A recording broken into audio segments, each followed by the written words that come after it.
to be joined by my favoriteest, most best co-host, Alana Sibbin. Thanks, Emily, and great to be back with you.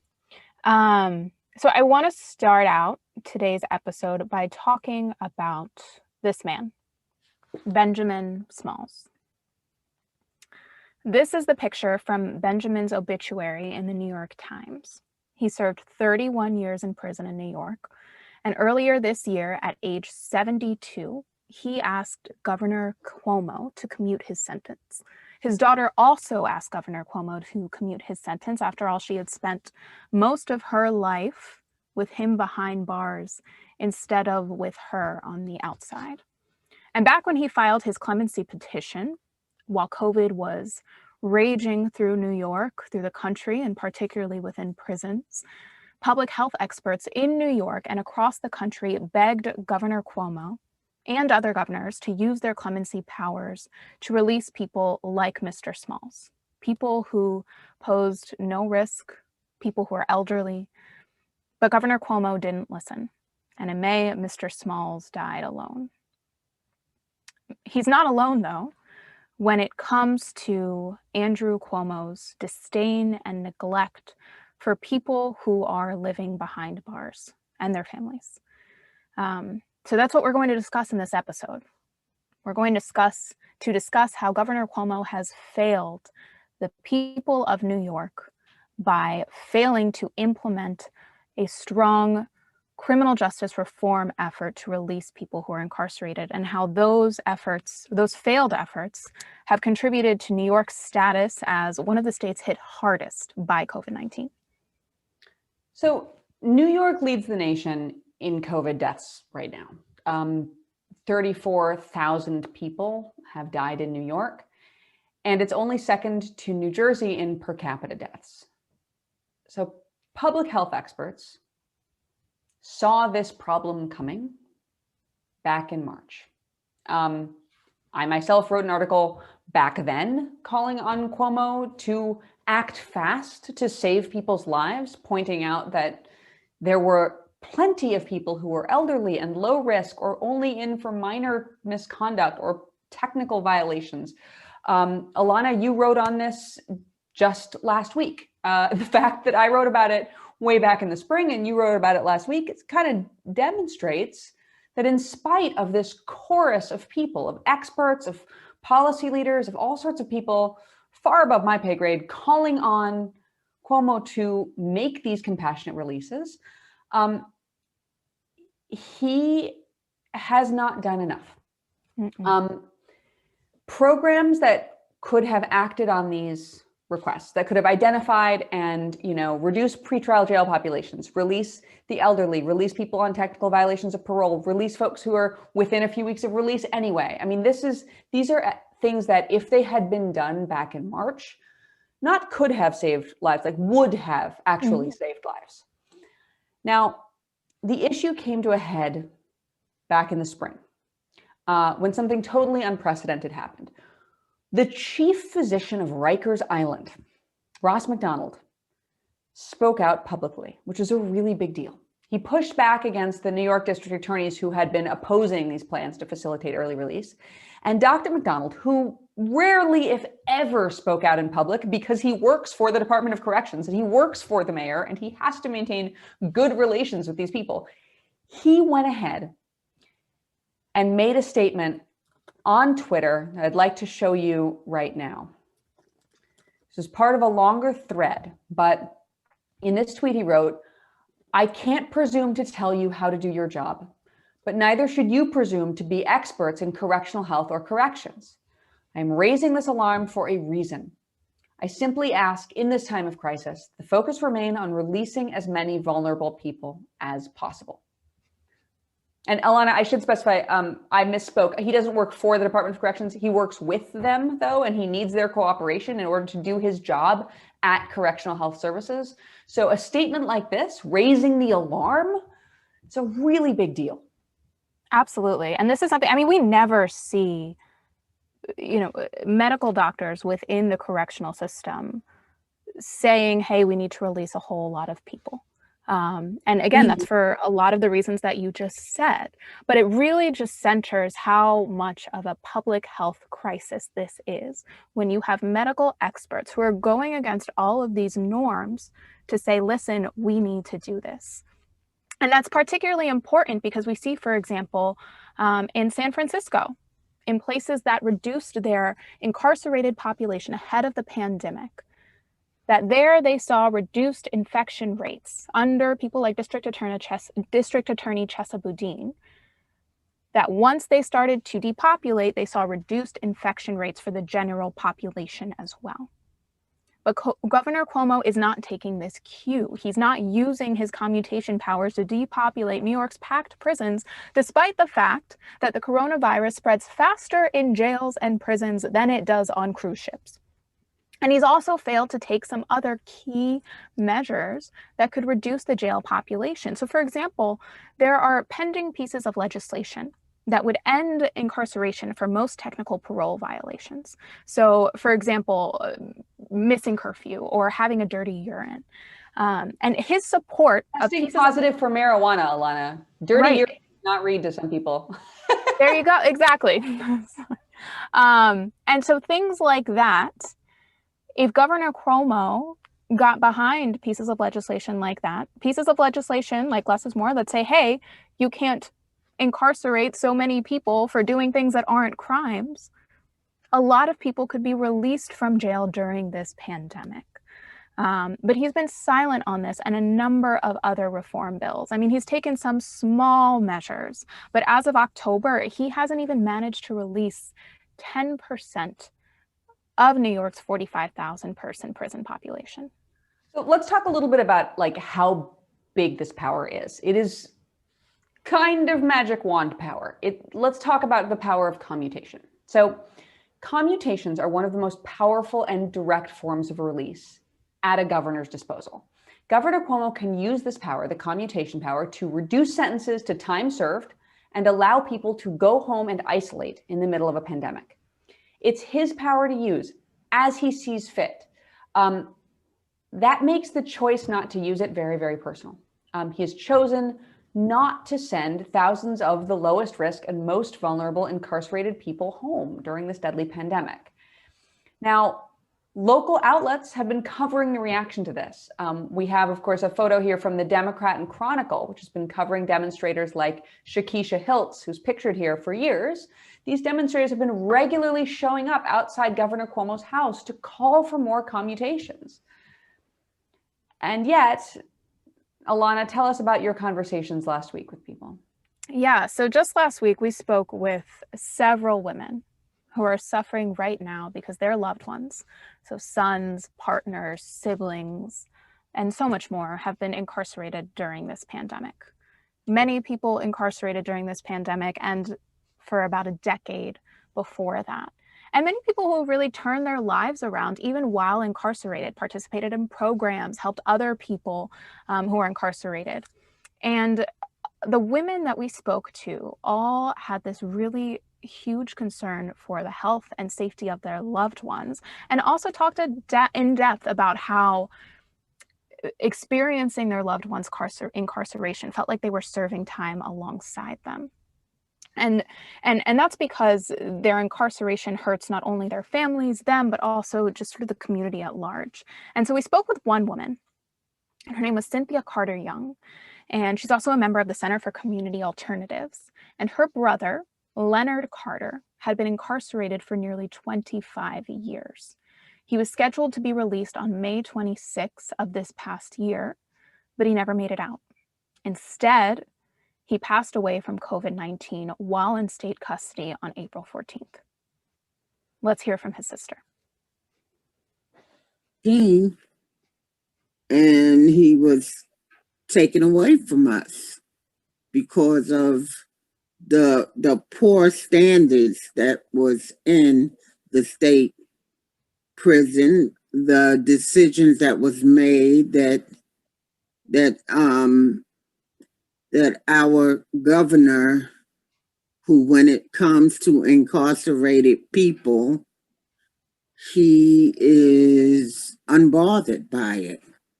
Governor Cuomo, when asked by reporters, what about incarcerated people? And as a habit, even before this pandemic, he would change the subject. He was uncaring, and it's hard. Our prisons were overcrowded as it is, and especially with people with underlying condition and elders. Could have been changes made, better decisions. Our governor is responsible for quite a few deaths. And I feel he's responsible for my brother's death. My brother was granted parole, and he was not released. You know, what's particularly concerning about what Leonard Carter and his sister went through is that when Mr. Carter died, he was a little over a month away from being released. And if there was anyone who should have been released during this pandemic, it was him. He was nearing the end of his sentence. He was over 55 years old. He had a vulnerable history, a history of emphysema. And he also worked in the prison's mental health crisis unit and assisted other people within that facility. And so he was the perfect person to release, if there could be one. And so his sister, along with so many other advocates, have been begging Cuomo to expand his criteria for who gets released, because doing so would have saved her brother's life and could save the lives of so many other people.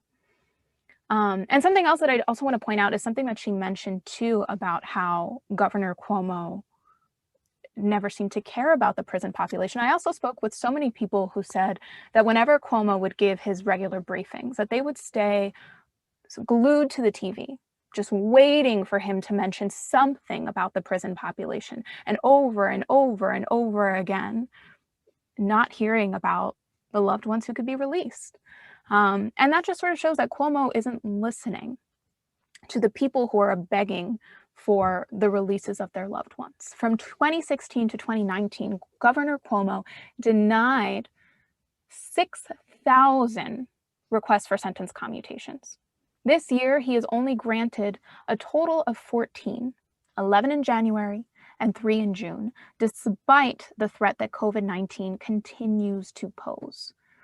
3 commutations since the start of the pandemic, 3.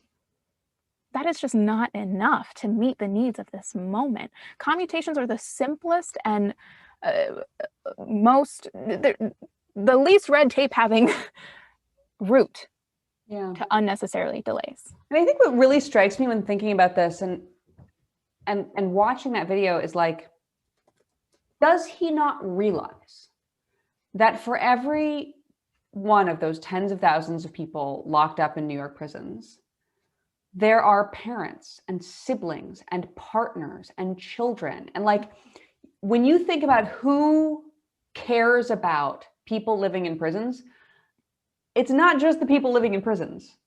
There's literally like a multiplication of more tens of thousands and hundreds of thousands of people who you describe anxiously listening to these briefings, hoping for news of what's going to happen to their loved ones who are in the most dangerous possible environment without access to social distancing or sanitizer or like any of the necessary protections. It's just shocking to me how many leaders fail to realize that like the people, the sort of like prison focused constituency is orders of magnitude bigger than they think it is. But anyway, at the same time as Governor Cuomo has refused to grant commutations, New York has also been using that. This is so gross. They've been using that commutation potential as a carrot to get incarcerated people to work on jobs to fill critical gaps in pandemic response. I don't know if you remember, Alana, the day that Cuomo showed up in his briefing with like a big tub of hand sanitizer. Oh, I remember. The like tub of like giant public hand sanitizer made by people in prisons who were not themselves allowed to possess that hand sanitizer. I mean, that like, how did prison officials get people to manufacture hand sanitizer for slave wages without giving them access to PPE or sanitizer themselves? Well, incarcerated people, of course, are not working for the pay. In New York State, prison labor pays a base wage of between 16 and 65 cents per hour. Josh Harris, who is 34 years old, who served 11 years of his 18-year prison sentence, heard about this job, bottling hand sanitizer, in a correctional facility in New York. And Harris was told that that job would include a bonus, which is really, really exciting. If you're making 16 cents an hour, that potential is huge. But the main selling point for Harris was the promise of a letter of commendation. Why is that important? Well, Harris says that correction staff told him that the people bottling hand sanitizer could earn a letter that they could later use in parole hearings and clemency applications, and in hopes of getting, some form of release like we're talking about today. But months later, as workers fell ill and the pandemic continued, the correction staff actually denied those workers the letters of commendation they had promised.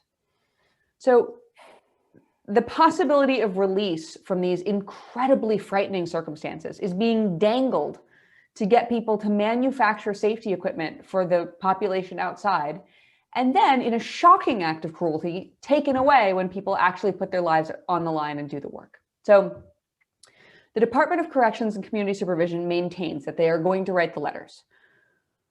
But the bottling lines shut down in September, and Josh Harris said that he and other workers had not received any letters more than a month after production shut down. And by the way, like I said at the top, let's be very clear. The folks who are making the hand sanitizer aren't allowed to use or possess the hand sanitizer. They may be sharing a bathroom with 40 other people. They may not have access to soap, and they are not being allowed to use the actual sanitizer. I believe that policy may have changed, but at the time when this was going on, when these sort of carrots were being floated, and certainly not in local jails still, there were restrictions on possession. Right, like Rikers to this day still, to my knowledge, does not allow people there to use hand sanitizer, which to me is just, like they call it contraband, but really, like, someone can't have a squirt of hand sanitizer. Just the logic that comes behind that, like what, people are going to get drunk off hand sanitizer? What I love about people are the going to logic set is it on they're fire. Like, it's a safety risk in case somebody drinks the hand sanitizer and like poisons themselves or gets drunk. But they're not like, it's a risk if someone doesn't have hand sanitizer and contracts a deadly virus that is ravaging the prison. Like, let's be real about what the risk is if we're going to make this about safety. Absolutely. And it just, to me, shows that, the way that our jails are designed aren't to promote real safety or rehabilitation in so many ways, because if you think that just taking care of somebody to make sure that they don't get sick so that they have hand sanitizer is a public safety issue, I think priorities are a little bit warped. But this overall failure is a failure of Governor Cuomo's, plain and simple. He's made promises. And since he's made those promises, thousands of applications have been filed, but he has only granted 3 commutations during this pandemic. And COVID is now seeing a resurgence, including in New York and especially in state prisons. And so I want to point to something that Cuomo said back in June. He issued a statement accompanying those 3 commutations saying, quote, "In New York, we believe in giving a second chance to deserving individuals who have demonstrated remorse and undergone successful rehabilitation." But he hasn't followed up on that promise. Thousands of people have already contracted COVID in prisons, and so many more will get sick before the end of this pandemic. So many people have already died. Thousands of New Yorkers have already died. And it doesn't have to be this way. There are advocates who are urging Cuomo to do the right thing. They're calling on him to take action. Fortunately, they're not super optimistic. So for example, Claudia Trupp, a senior supervising attorney at the Center for Appellate Litigation. She represents clients seeking clemency or early release from New York prisons. She recently criticized Cuomo for his lack of action in a statement to the appeal. She said, quote, "The governor has never been a progressive on criminal justice issues. He's just not at the forefront of these issues. I don't think they are particularly of interest to him." And so this isn't the first time that Governor Cuomo has failed to deliver on criminal justice reform after opportunistically trying to grab headlines. So let's look at a video from NBC New York's I-Team from December 2019, after the last time that Cuomo made promises on commutations. Now to a follow-up to an I-Team exclusive we first told you about last month. Governor Cuomo ignoring prisoners' pleas for mercy, even though he set up a program to help them get a better shot at a shorter sentence. And now as the year comes to a close, hope is fading fast. Here's the I-Team's Melissa Russo. I've done 11 years and my son grew up without me. Ashley Carnevale is one of hundreds of New York State prisoners praying for a Christmas miracle. They're hoping Governor Andrew Cuomo will use his executive clemency power to shorten their sentences. I'm a different person and I'm ready to give back to society. When applying for clemency, prisoners like Ashley have no right to an attorney. So in the summer of 2017, Governor Cuomo asked lawyers to step up and volunteer, saying his new mission was to create a steady supply of high-quality applications and make clemency a more accessible and tangible reality in New York. But more than 2 years later, Governor Cuomo has taken no action on any of the 100-plus applications filed through the project. So Trupp at the Center for Appellate Litigation told the appeal that this is an ongoing public health crisis and a moral failure.